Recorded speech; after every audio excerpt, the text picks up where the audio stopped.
Hi and welcome to Daily TFT. Today we are going to be talking about Yordles. Yordles are super fun champions. I think they're one of the they tend to be one of the most favorite trade, especially for casual type of players. Overall, because casuals they kind of. No offense to the term casual, by the way. I don't mean this in a negative way, right? It's just that people kind of enjoy having everything 3-star, everything is golden, and Yordles are kind of cute. So, it's like Yordles is a bit of a fan favorite comp.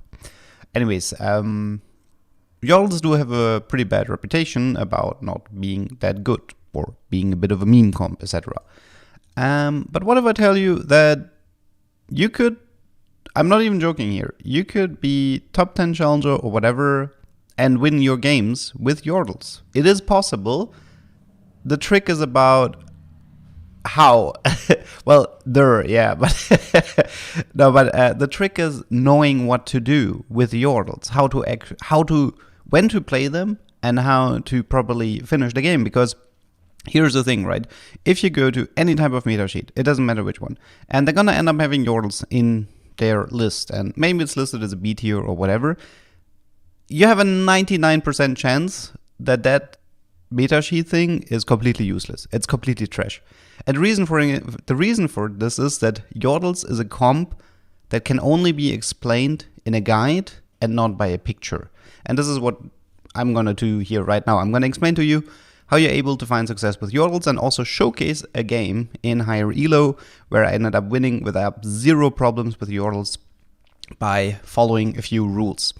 Let's start with when you should play Yordles, because this is kind of the starting point that you the first rule that you have to adhere to, which is that you should not be playing Yordles every game if you want to find success with them. You kind of have to see the opportunity of having the correct game for the Yordles.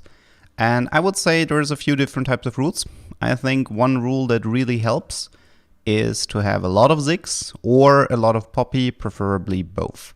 So what I'm saying here is that I'm talking you find a natural amount of 5 or 6 Ziggs or 5 or 6 Poppies in stage 2, preferably with other Yordles also being 2-star. So we're talking about you are finding a lot of Yordles in your shop. If you have a lot of them early, especially Ziggs and Poppy, that makes 3-starring them easy, and that skyrockets the value of the Yordle trade, which in return will make your game easier. So one of the rules you should adhere to is that having a lot of Ziggs or a lot of Poppy, and also you need to have the Yordles, you need to have something like Ziggs, Poppy, and Corki, you need to have the Yordle trade active in stage 2-1. That's a condition. If you don't have that condition, I would not suggest you guys are playing Yordles. So rule number 1.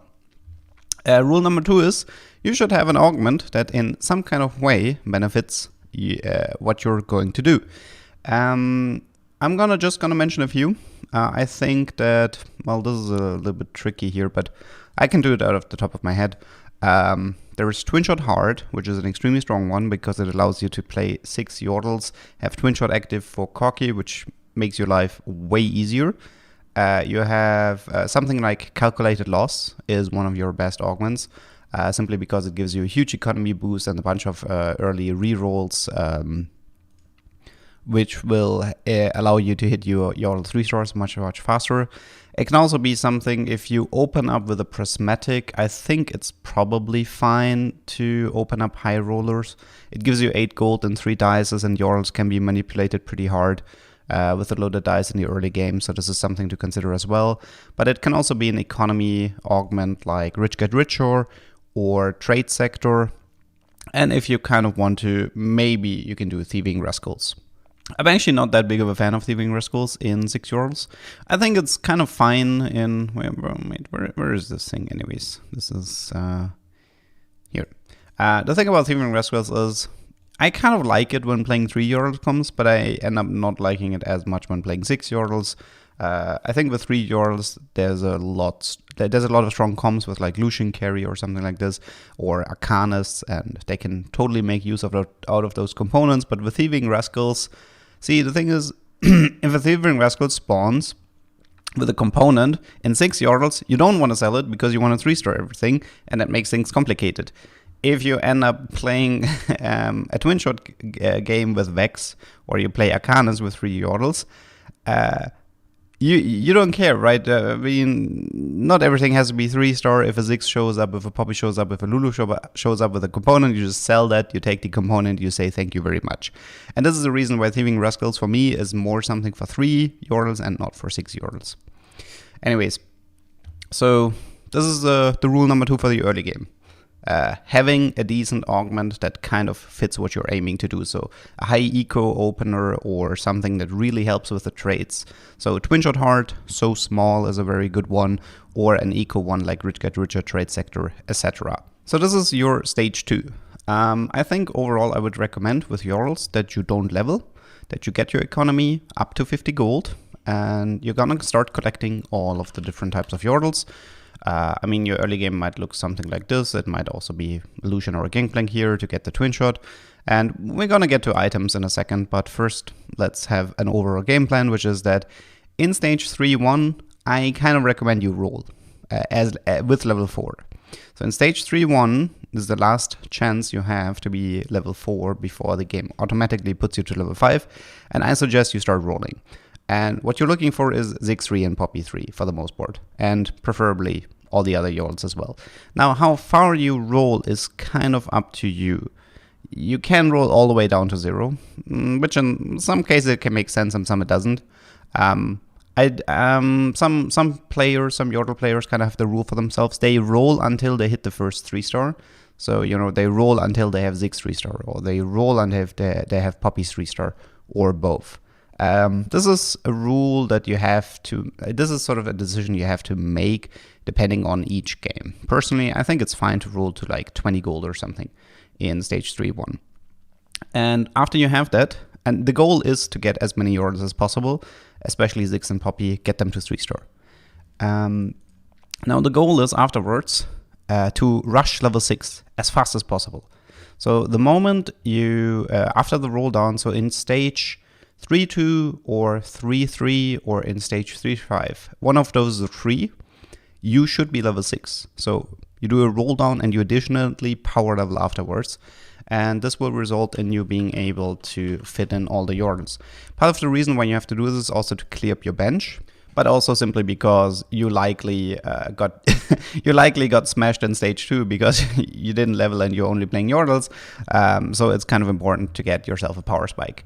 This is kind of where Twin Shot Heart comes into play. Having Twin Shot Heart with level 6 is extremely useful because now while you recover your economy, you're able, your Corki will be much more useful if you end up having a Twin Shot Heart here, since Twin Shot is such a crucial trait for him to double his damage. And yeah, from this position, you either stay a little bit more on level 6 or you're trying to rush towards level 7. The reason for going towards level 7 is simply to be able to add Twin Shot. And other than that is you're trying to 3-star pretty much every Yordle. Gnar will, I think in 99% of the cases, Gnar will be the last Yordle for you to 3-star. And yeah, so this is kind of what your Yordle setup will look like. And let's talk a little bit about items. So what you're gonna see a lot in meta sheets and stuff like this is that people think, well, I'm playing 6 Yordles. That means blue buff on Corki is really good, right? Now I want to damage items, so let's do Jeweled IE. Well, if you do this, you probably just lost the game. First of all, I hate blue buff, it's terrible, don't build it. Second of all, Corki needs sustain, he needs sustain badly. You should always give him a gunblade, in my opinion. And third, with this type of itemization, if an opponent, so here's what's gonna happen, okay? Here's what's gonna happen. There's gonna be a Leona on the other side of the enemy team. She's gonna have a Bramble Vest, okay? And now this Corki is gonna deal negative damage. If you go to the damage charts after the fight is over, you will see that he healed his opponents, right? He is completely useless against something like this. He will be stuck, he will be useless, and you're gonna lose the fight, maybe. So don't do this, be smarter than this. Here's a suggestion for an item build. For example, what you can do is you can do Rabadon Giant Slayer, so this way you're not gonna be stuck on the the Bramble Vest.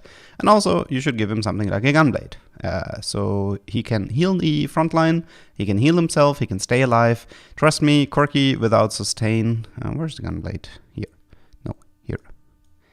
Okay, trust me, I tried running Corki without sustain, I tried running with sustain. For me, there's a clear difference. I would never run Corki without something like a Gunblade.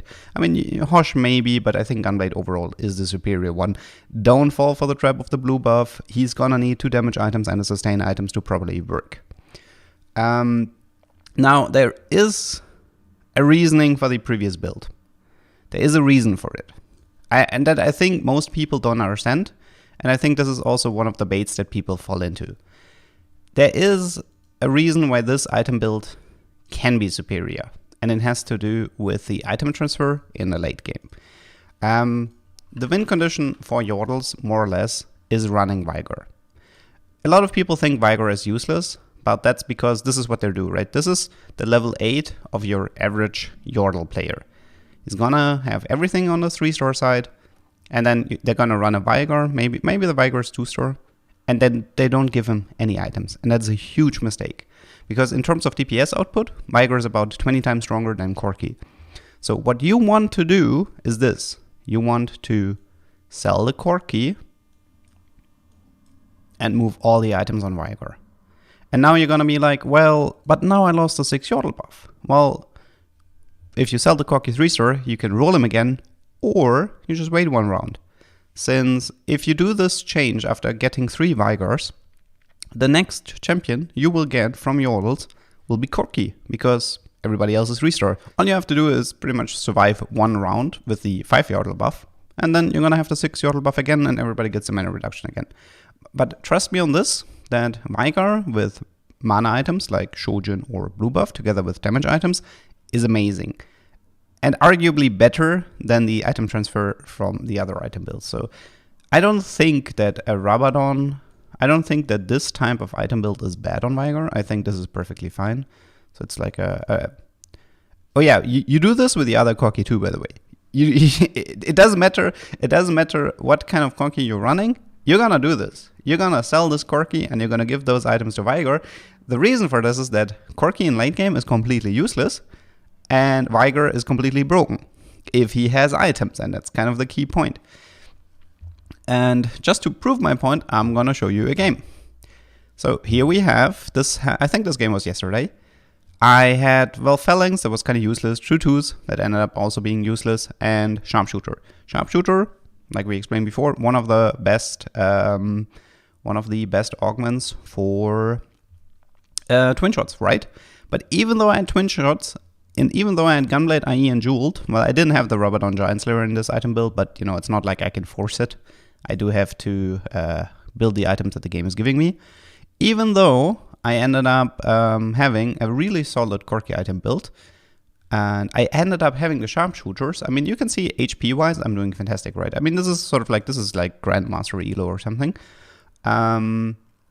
Even though this Corki had Sharpshooter and he had a really solid item build, you know, okay, here I kind of had a poor positioning with the Orianna, and the Corki, he ended up dealing some damage, I think, what is this? But, you know, this Vigor with Shojin QSS outdamaged my Corki. So I kept losing HP, I kept losing my fight. I lost the last 2 fights in a row. And I ended up, because I was kind of thinking, you know, maybe with the Sharpshooter augment, I can keep this Corki. But no, he was useless. It doesn't even matter that I had the Sharpshooters. He was useless in late game. I mean, we're approaching stage 7. This Corki is not dealing any damage anymore.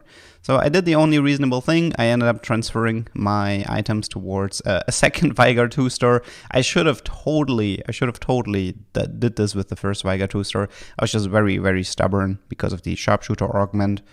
And let's just compare these 2 fights. Obviously, I do have a little bit of a better positioning here. I'm more spread out against the Orianna.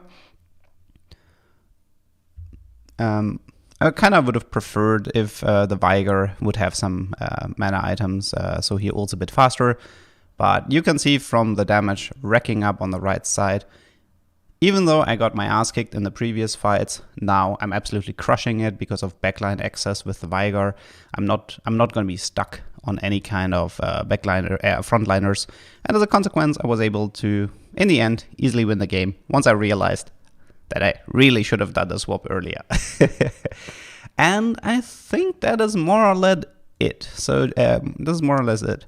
So I'm just gonna summarize really quickly about Yordles. Make sure you have a strong Yordle opener with a lot of Yordles and a decent first augment that kind of helps this comp.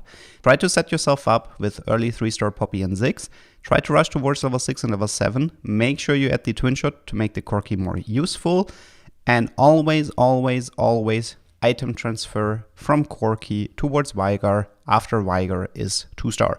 And then just get a new Corki by rolling, or just wait one turn after the game will give you one.